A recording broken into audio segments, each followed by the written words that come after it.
শিয়াল গ্রাম বাংলার উপকারী প্রাণী। পরিবেশ আর আইন কি বলে?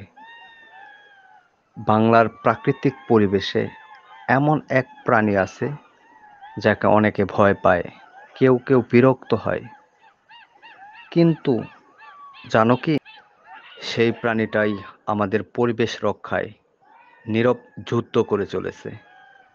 আজকের পর্বে আমরা জানব শিয়ালের উপকারিতা আর বাংলাদেশের আইন কি বলে এ সম্পর্কে।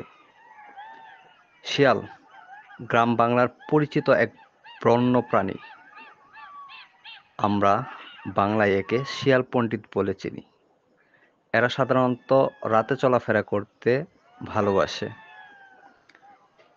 শিয়ালকে আমরা শুধু ডাক শুনে চিনি, কিন্তু এই প্রাণীটির উপকারিতা তুমি জানো?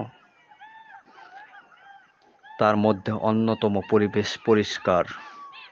শিয়াল মৃত প্রাণীর মাংস খায়, ফলে পরিবেশের পচা দুর্গন্ধ বা সংক্রমণ ছড়ানোর রোধ হয়।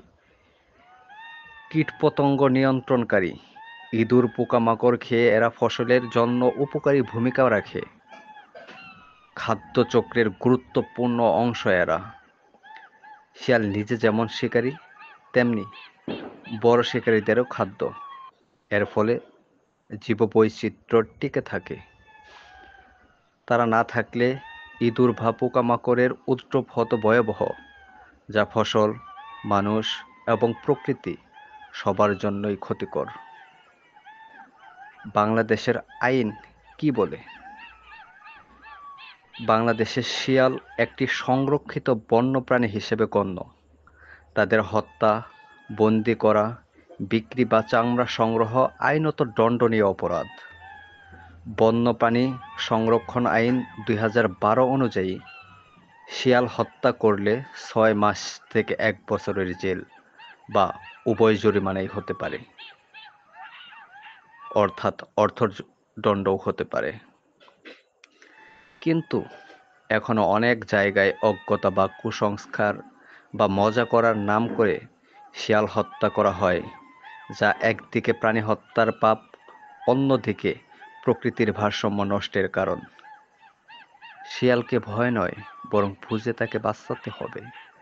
পরিবেশের এই নিঃশব্দ সহচরটিকে রক্ষা করা মানে প্রকৃতিকে রক্ষা করা।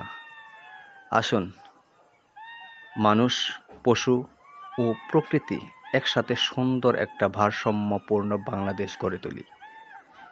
শিয়াল বাঁচলে প্রকৃতি বাঁচবে। বন্যপ্রাণী হত্যা আইনত দণ্ডনীয় অপরাধ।